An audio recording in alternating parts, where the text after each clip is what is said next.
ঢাকা বিশ্ববিদ্যালয়ের বাংলা বিভাগের হিজাব কাণ্ডে লাগাম টানলেন সর্বোচ্চ আদালত। ভারপ্রাপ্ত প্রধান বিচারপতির নেতৃত্বাধীন আপিল বিভাগ বলেছেন, শিক্ষক ছাত্রীর সম্পর্ক পিতা মেয়ের মতো।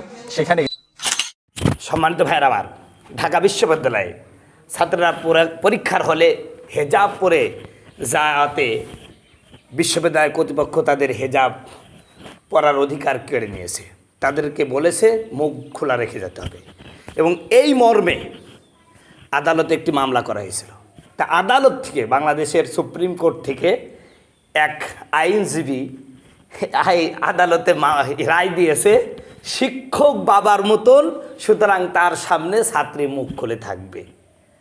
কত বড় কুত্তার বাচ্চা ফুটফুটে সুন্দর, চিন্তা করেছেন? এটা পাকা কুত্তার বাচ্চা ফুটফুটে সুন্দর। আরে ব্যাকুবের বাচ্চা। ছাত্রী এবং শিক্ষক, অর্থাৎ শিক্ষক যদি বাবার মতন হয় ছাত্রীর কাছে, তাহলে ছাত্র আর শিক্ষকের বিয়ে হয় কেমনি? বাংলাদেশে অসংখ্য ছাত্রছাত্রী বিয়ে হচ্ছে, এগুলো তো সব হারাম হয়ে যাবে। ছাত্র এবং শিক্ষকের প্রেম কাহিনী অসংখ্য আমরা শুনতে পাই কেমনি? শিক্ষক যদি বাবার মতন হয়, তাহলে সেই ছাত্রীকে বিয়ে করে সংসার করছে কেন? এটা এক নাম্বার লুৎসু আইনজীবী, এতে কোনো সন্দেহ নাই। কুলাঙ্গারের বাচ্চা কত বড় যুক্তি দেখায়।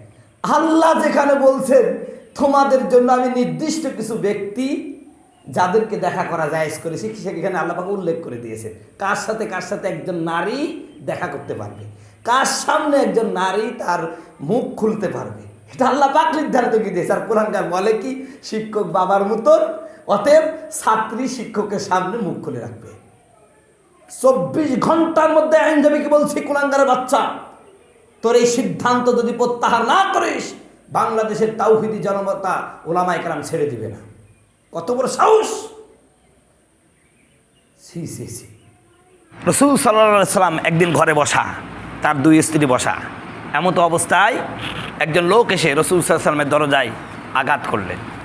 বিশ্বনবী দরজা খুলে দিলেন, দেখছেন হযরত আব্দুল্লাহ ইবনে উম্মে মাকতুম রাদিয়াল্লাহু তাআলা দাঁড়ানো, তিনি অন্ধ সাহাবী। বিশ্বনবী মুহাম্মদ রাসূলুল্লাহ সাল্লাল্লাহু আলাইহি সাল্লাম তার 2 জন স্ত্রীকে বললেন, তোমরা পর্দার আড়ালে চলে যাও। স্ত্রীদ্বয় বললেন, হুজুর, যিনি এসেছেন তিনি তো অন্ধ, তিনি তো আমাদের দেখছেন না।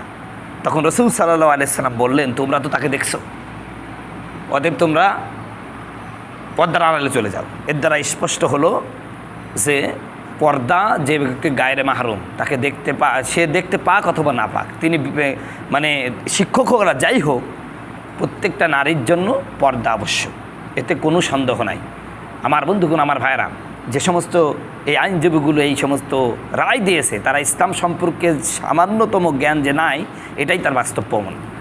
অতএব এর বিরুদ্ধে আমাদের সকলকে রুখে দাঁড়াতে হবে। যে সমস্ত পর্দানসীন ভাই বোন আছেন, বোনেরা যে সারা পর্দা করেন, তাদের উচিত হবে এদের বিরুদ্ধে রুখে দাঁড়ানো। তারা হলে অদূর ভবিষ্যতে তারা তাদের তৈরি করা ইসলাম আমাদের উপর চাপিয়ে